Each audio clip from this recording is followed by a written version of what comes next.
You're listening to the Savoir Faire Audio Experience. Are you ready?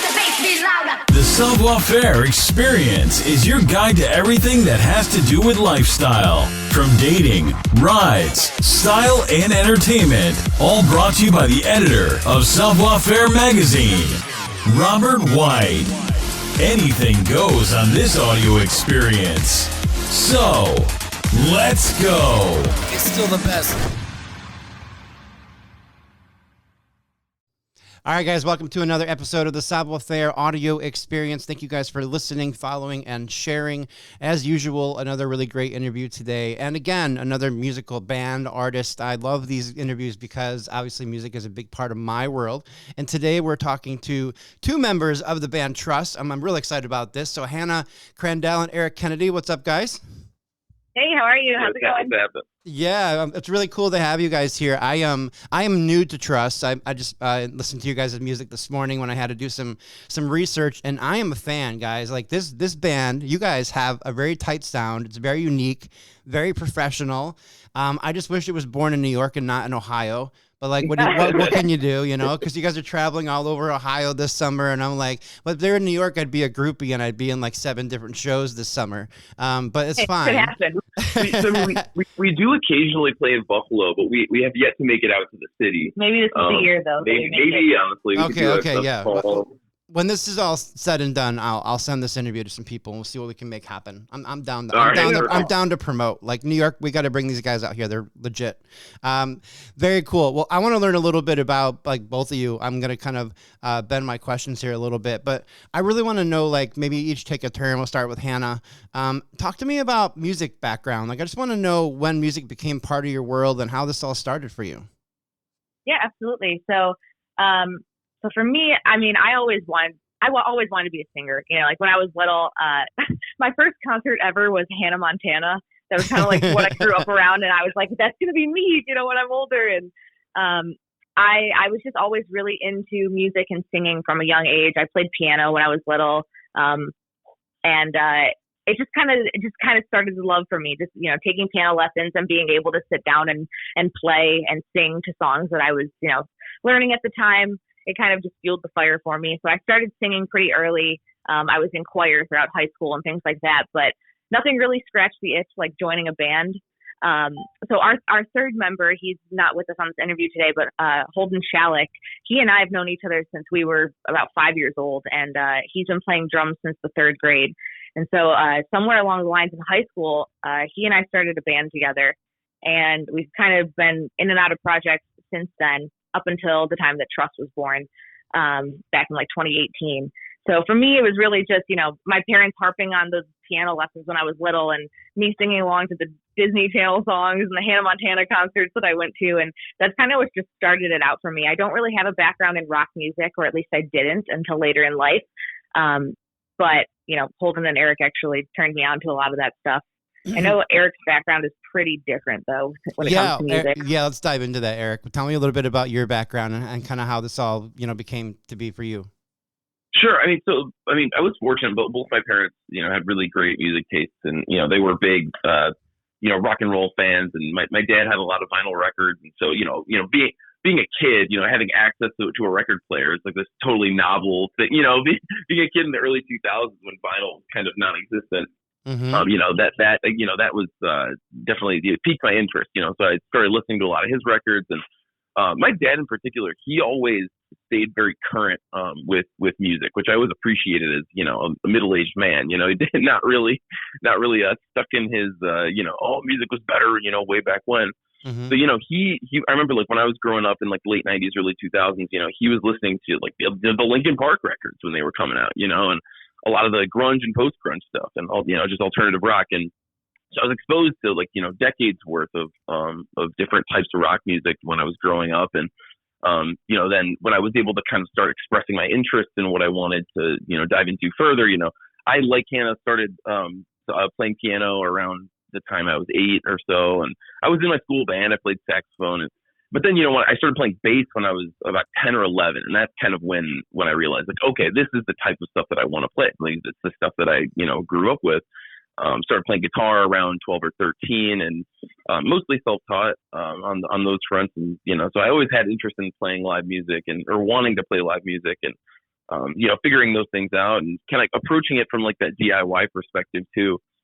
And so my parents were always very supportive, and I had access to what I needed, and so next things, I guess.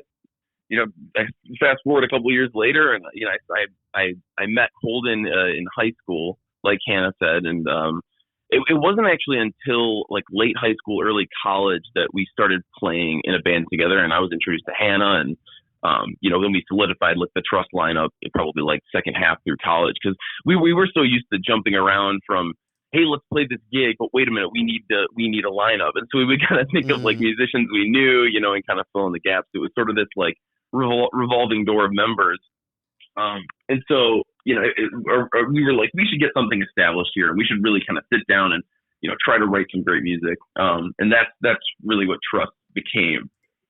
Okay, cool. No, I dig that. Yeah. Well, I'm curious about this because you guys come from two different backgrounds by the sounds of stuff. Obviously, Eric grew up listening to a lot of rock because his parents were introducing that, but then Hannah was listening to Disney and Hannah Montana. So I don't know how, like, now I'm trying to bring the combination together here. So what artists like truly did, well, Hannah, what artists inspired you? I mean, obviously Hannah Montana and kind of getting a visual of like a female lead and things like that makes sense for you to now have that role. But like, was there other like rock music that you started getting introduced to by Eric or Holden or anybody else that were just kind of like, oh, I like this isn't very inspiring. I like the way they're presenting it. I like the style. What artists kind of hit you there?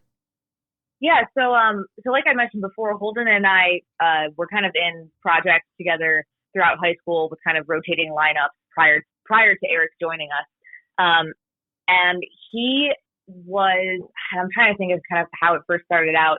But I learned a lot of Pat Benatar from our high school projects. That was something that Holden, would bring to the table for us to cover. So I started digging really heavily into Pat Benatar around high school time.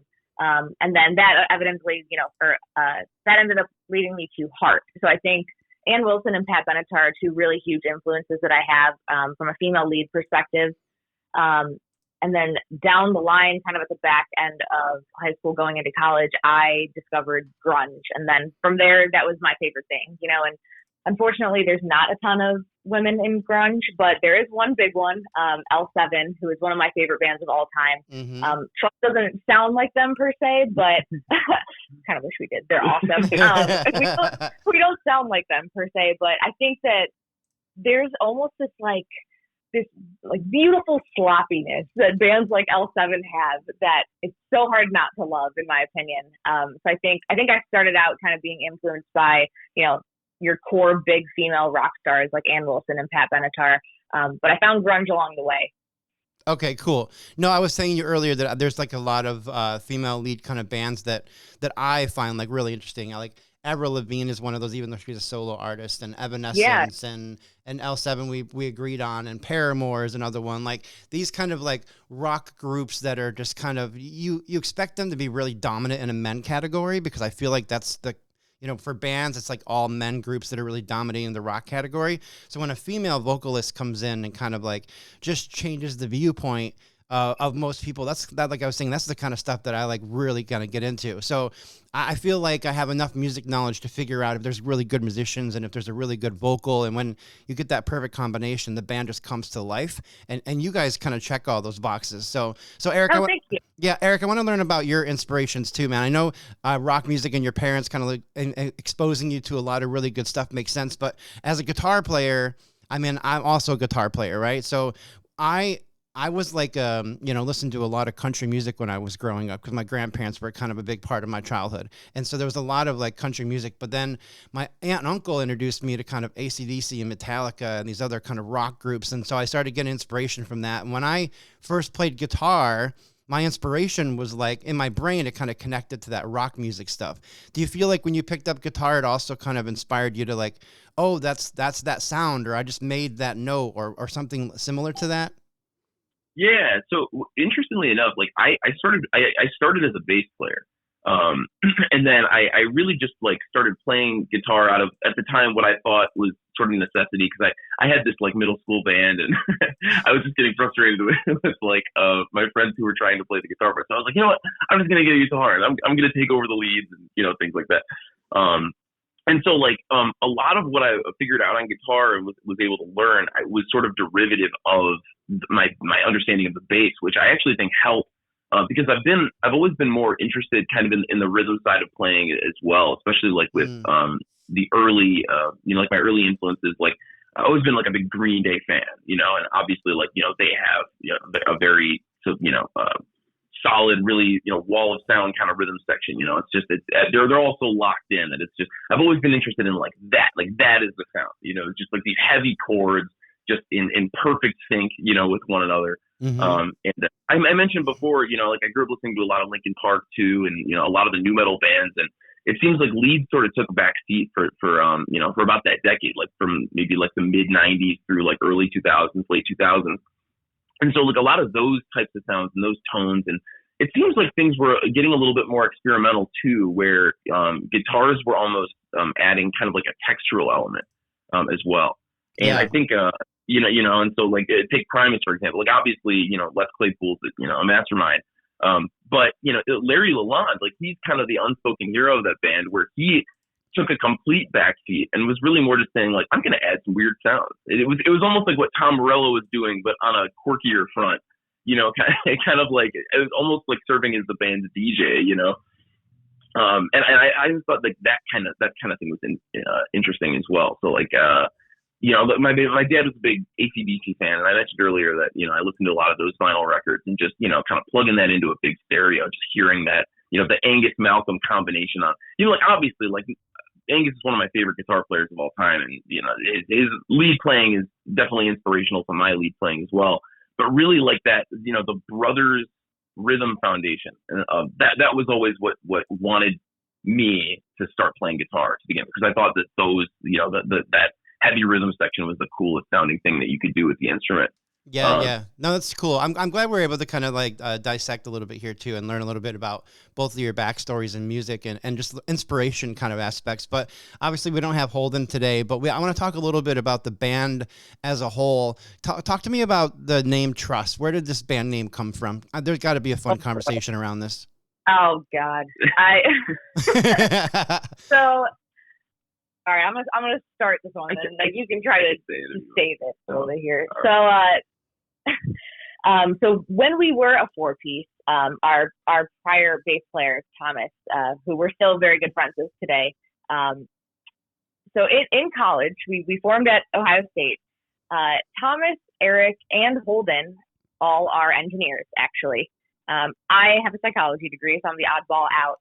But when you put that piece together, that it's a band of engineers, the word trust starts to make a little bit more sense. Well, but we have a nice little story about how we came up with the name, and I'll let Eric tell the little story. Okay. It's not even really a story. It's just like Holden and I, we've kind of become notorious in our band for just like disagreeing on like they're like old women. They're like small creative things. And so like our tastes in terms of like certain aesthetic things are very different. So like I'll start pitching all these weird, gross, kind of like funny, almost like funny names, and he's like, "Oh, you like hate that. We should call it something more serious like this." And I'm like, "Oh, that's so corny," And so we're sitting at Ohio State. There was this diner called Sloopy's, and I miss Sloopy's. We should find out how to go back to Sloopy's.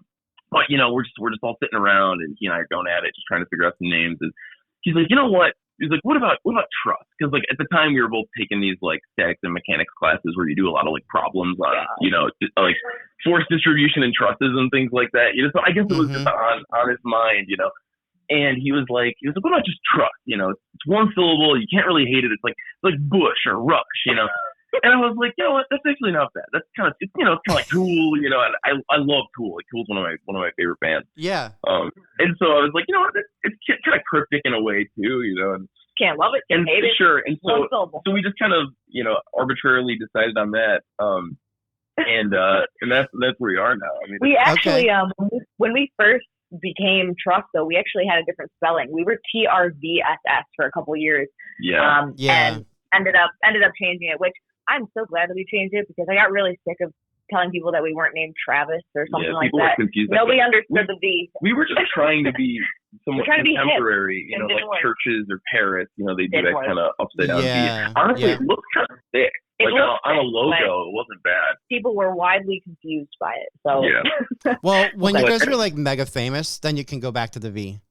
I think that's when it works because everyone's going to be like, yeah, that's TRUSS. We absolutely know who those people are now. I think that's when you can kind of do it. In the very beginning of it, it's like, I mean, I'm kind of a graphic guy too, right, Eric? So I'm in the mood of like, that probably did look really cool with the V in there, but then people were like calling you the wrong name forever. And so you're just, I get that with Savoir Faire. Most people can't even pronounce it, let alone be able to spell it correctly, right? So it's a tough one for me, but like we get by. So no, that's really cool. I was just curious about the name and where it kind of came from. And it's 3 engineers and a psychologist. That's the band. Yeah. Or it was at least. Now it's 2. Okay. Equals TRUSS. Yeah, somehow that equals TRUSS. Yeah. Yeah. No, that's. I love it. That's really unique and cool. Well, I want to talk about writing stuff because that's a big part of my world too, and just kind of being creative and coming up with great lyrics and things like that. So I'm sure you both kind of have your hand in some of the writing process. But what inspires TRUSS? Like, what's the things that really you guys kind of reach out to and see and that grab you and the little notes that you guys write down before, you know, an idea becomes a song? What's the writing process like for you guys? So I think we write in an interesting way. Okay. A lot of times they'll either I'll come up with, you know, a melody idea or some lyrical content and I will kind of pitch it to Holden and Eric. Or, you know, Eric will come up with a riff and bring it to practice and we kind of have to piece things together from there. Or Holden will just kind of tell us like a style. That's something that Eric and I were actually just talking about the other day. He will kind of, as the drummer, come to us and be like, hey, we should write a song in this style or like, you know, similar to this artist. And they'll kind of give us like a template to start writing on, which I think is an interesting way that we write that I don't think a lot of other people do. In terms of like lyrical content and melodies, Holden and Eric, you know, help me fill the gaps on lyrical stuff. But I think I'm probably, you know, for the most part doing a lot of the lyric writing. And to be honest, it's kind of just whatever I'm going through is kind of what the songs end up being about. 2024 was a pretty crappy year in the world of Hannah Crandall. And so I think a lot of the themes on the album are just kind of, you know, it was my outlet of kind of talking about the year and talking about things that I was going through. And so, you know, kind of by default, it became a lot of the themes that were on Fluorescence that were personal to me. I think, you know, from a lyric standpoint, it's something that I work on and that I think I've gotten a lot better at, but I kind of just write down things as I think of them. It's kind of strange. Like I was telling Eric recently that like, I'll write a line, like I'm in the shower and I thought of something. Now I got to go write it down somewhere. Oh, I'm in the car and I got to talk to Siri now because I got to document this one line that I thought sounded cool. And it kind of gets pieced together like a puzzle over a couple days. Sometimes, you know, sometimes it comes together shortly, you know, in a few hours or whatever it might be. But I kind of just write things down as they come to me, and I put the puzzle pieces together, and then that's what I ultimately take to Eric and Holden. So being a 3-piece, Eric is doing our bass tracks as well. So like on the record, Eric plays guitar and bass on the whole record. And then when we get a song to the point of, you know, bringing it to the table for all 3 of us, Eric and I like to say that Holden's role is kind of like all production. He repackages what we bring to the table. So he kind of forces us to, you know, put the sprinkles on things and try different things that maybe the 2 of us didn't think of doing or wouldn't have thought of doing. You know, so he's kind of in that production role. And Eric is very helpful, you know, to me in terms of like, if I'm stuck on a melody or if there's just like a lyric I can't, you know, seem to make a ton of sense, like that's kind of where I pull him in on my end. But I'll let Eric step in because he's doing both roles of like bass and guitar right now for us. So yeah, so talk to me about the writing perspective, Eric. Like I'm a guitar player and I'm a songwriter, and I've had that been part of my world for 25 years. I've been writing music forever. And so Yeah. one of the big things for me is like, sometimes I'll just sit in my living room, turn the TV off and just sit with my guitar and I'll be strumming around, kind of having fun with it. And then a little riff will hit me just right. And then I'll be like, oh, there's something there. And then it turns into like a humming session where you're trying to figure out a melody that can go on top of it or something. And then before you know it, like I'll blurt out a word and then it's on paper. And then I'm in Hannah's mode where I'm like, okay, now I need to expand on this lyric and create this whole song. And so it kind of goes that route. So from your perspective as a guitar player, musician, kind of a part of it, is that kind of your style too? Are you kind of just riffing off like quite often and then eventually something just clicks? Yeah, I would say similarly. I mean, more times than not, I think like kind of like what Hannah mentioned, typically the writing will, I guess, process in one of two ways, where she will have some kind of lyric idea or melody idea, and then she and I kind of work on it, and I sort of fill in the gaps with what I think makes sense from like a guitar perspective. And then when we present it to Holden, then we'll start kind of repackaging it, and kind of reproducing it and things like that. Or I'll come up with something like maybe with Holden on our own, because like he and I get together a lot, just for like sort of instrumental writing sessions. Because like obviously being instrumentalist, it's easier, at least for me, to write a song structurally as an instrumental than starting with a melody.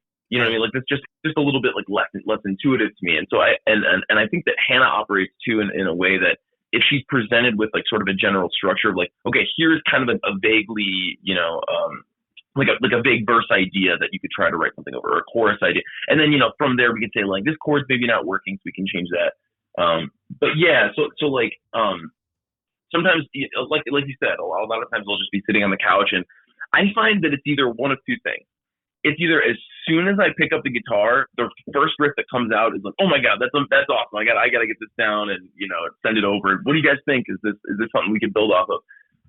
Or it's something where like I will be sitting there for an hour, 2 hours, just kind of like reworking something, and I really beat it into the ground, and then finally, I forged this riff that I feel like is so deliberate, and then I can send that over and be like, all right, I've been working on this one for a while. What do you guys think?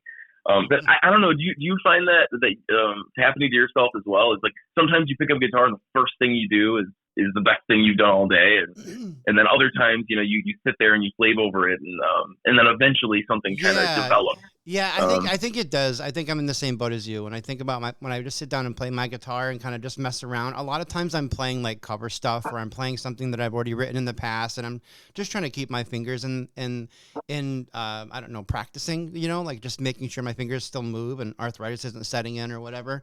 So I'm just trying to make sure that like that's a part of me. But every once in a while, I'll just try something different or something new, or play a scale that I haven't played before, and then that's when things kind of trigger. And oh, that's a cool sound, or I didn't know I could do that. And then those are the things that I kind of start saving. But it always turns into kind of a strumming session, and then a humming session, and then eventually lyric.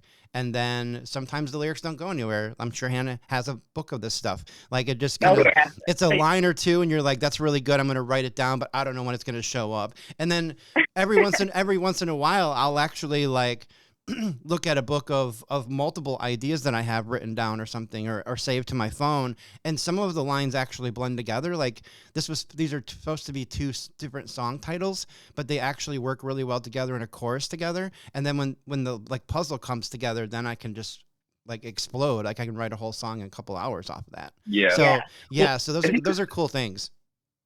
Yeah, I think like as far as writing some sort of melodies over what I've come up with, typically like I'll lay out the entire guitar part that I think sounds nice, sort of like on its own first. Whether it's a riff, whether it's a some kind of chord progression, and then I'll kind of start thinking about it and listening to it, and I'll have an idea of what I generally want a melody to sound like. But I'm always curious to see what Hannah's going to come up with on her own, because a lot of times it's something that's counterintuitive to me, but I end up liking better. You know what I mean? So like I'll send it to her to listen to for a little bit, or I'll play it for her a couple times, and then she'll be like, okay, so I have an idea and I want to know what you think. And I'll be like, I have an idea too. I want to hear what you say, what you think first. What's your interpretation of it, And sometimes I'm like, oh yeah, it's way better. Let's just go with that. And other times I'll be like, okay, I think I like 70% of that, but maybe if we change this 30% and kind of try to hybridize a melody, that happens a fair amount. Where like, where we end up kind of hybridizing our ideas, and I think that's, I think it's a unique perspective. I think like, as a result, the writing process can be fairly slow at times, because there's you have three people with opinions who are trying to insert that. Yeah, that's understandable. I mean, it's three different, really. I mean, you guys are a very talented duo, and obviously Holden sounds very talented too. And so you get three different people that have their own kind of direction and purpose, and you're kind of bringing all those sounds together. That's what gets very unique, and I'm sure. But like at the end of the day, you guys are really kind of colliding together in a really nice way. The music sounds great. The sound sounds really good. Like whatever you guys are doing, it's working, even though it may be a little chaotic at some points. Like obviously behind the scenes when you're all sitting together trying to figure out which direction this is going to go. At the end, the finished product is really good. So as a consumer, I just want to let you know that you're hitting it. So I want to talk about this. You guys have a new album, Fluorescence, and one of the songs that's on this album is called Numb. And Hannah, I want to ask you about this song a little bit because you were just talking to me about 2024 being kind of a rough year. But like, just talk to me about Numb. What was the storyline? How did this song come to? And then how did it get involved with the band? And what kind of changed from the beginning to the end? So actually, going off of kind of like your previous question, what's interesting from a lyrical standpoint about Numb is that I actually wrote those lyrics years ago. Yeah. It was cool. it was kind of a batch of lyrics that just were in the vault that I wasn't sure when to use them, and it kind of wasn't fitting for other songs along the way. So Numb was written a couple years back, where I was kind of going through, we'll call it an existential crisis, I guess. It was kind of like fresh out of college.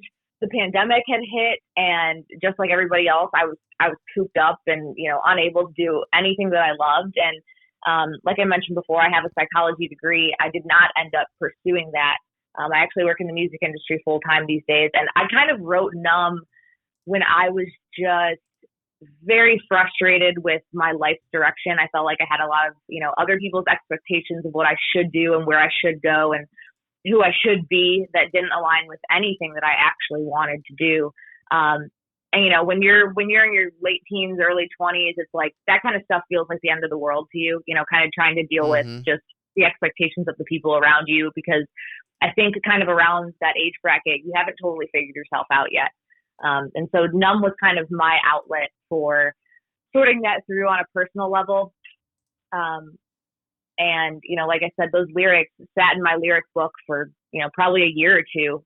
And I could never really find a home for them until we wrote Numb. And it kind of all started to make sense. So there we go. I guess it's exactly what you were talking about. Yeah. You come up with something, you write it down, and you just kind of wait for it. You have to hold that stuff, though. That's the biggest thing. Like when I was younger and I was in Nashville and doing like a ton of music stuff at that point, I had a little notebook in my back pocket because we didn't have cell phones then. We didn't even have pagers then. And so I had a little notebook, and every time I got hit with an idea, I just write it down and it would go home. Or if I was in a bar or something or a restaurant, got an idea, write it on a napkin. Like at one point, I don't have this anymore, but I had a shoebox full of notes. And yeah. So now it's still the same thing. You just have to hold on to that stuff, and eventually things just start coming together, which is cool. I've never asked this question before, so I'm really curious about this too. For Eric, Hannah kind of wrote Numb, but you as the guitar player and a band member, when this song comes to you, like what perspective do you see with the lyrics that she's putting down? Do you kind of feel like you connect with some of the stuff that she's kind of going through too, even being a musician in the band? Yeah, no, I honestly definitely do.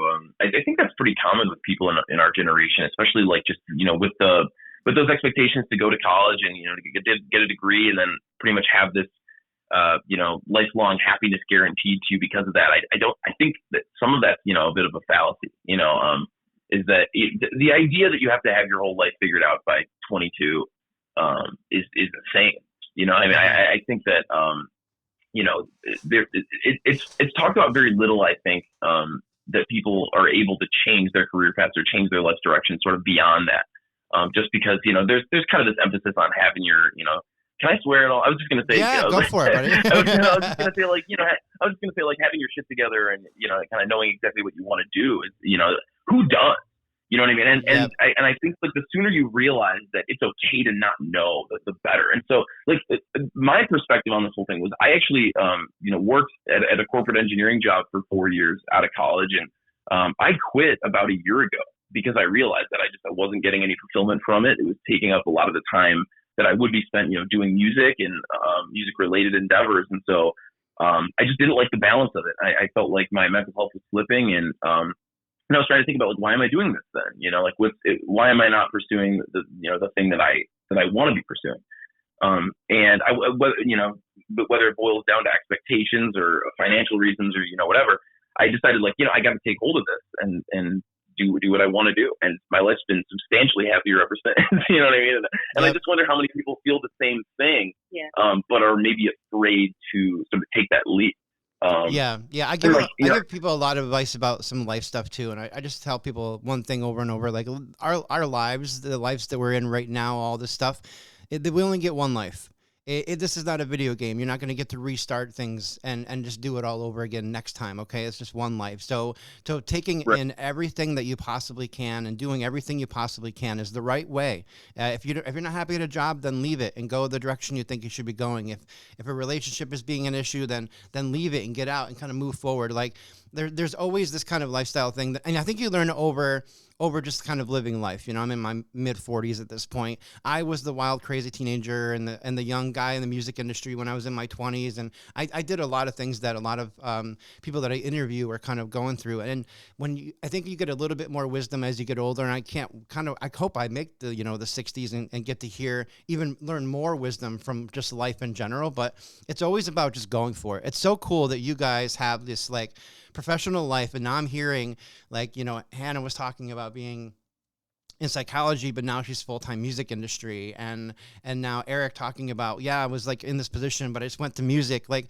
you have to go after what you love, and things truly do come together. And I think you guys are a really good example of things truly coming together, which I kind of appreciate. Is like, it's so hard to make big decisions and pivot in life. But I mean, the other side of those pivots and those big changes, or that fear, is like really, really great things. And I think you guys are really coming together. This is very unique.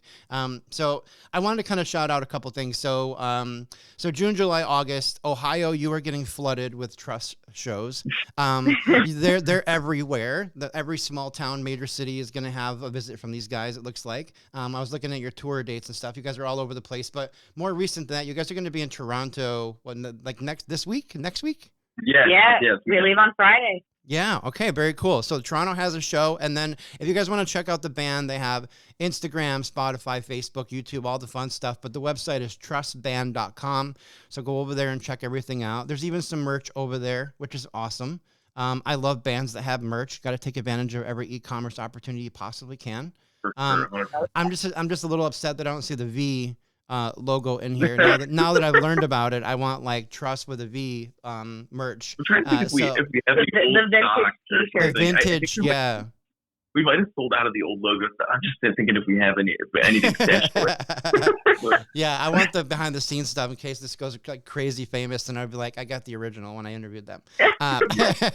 So Hannah and Eric, thanks you guys so much for your time today. I really appreciate it. I wish you all the success. The sound is great. Keep knocking out great music, and really just kind of work on that camaraderie, which sounds like you guys have a great system now, but it's really important. I just want to see you guys 30, 40 years from now still killing it and putting out music. So hopefully it's a nice, long, exciting career. Hey, hopefully it's only up from here. Yeah. I appreciate it. Thanks so much for having us. Yeah, no problem. Thank you. Thank you for listening to the show. Please take a minute to head over to www.savfair.com and subscribe to our publication.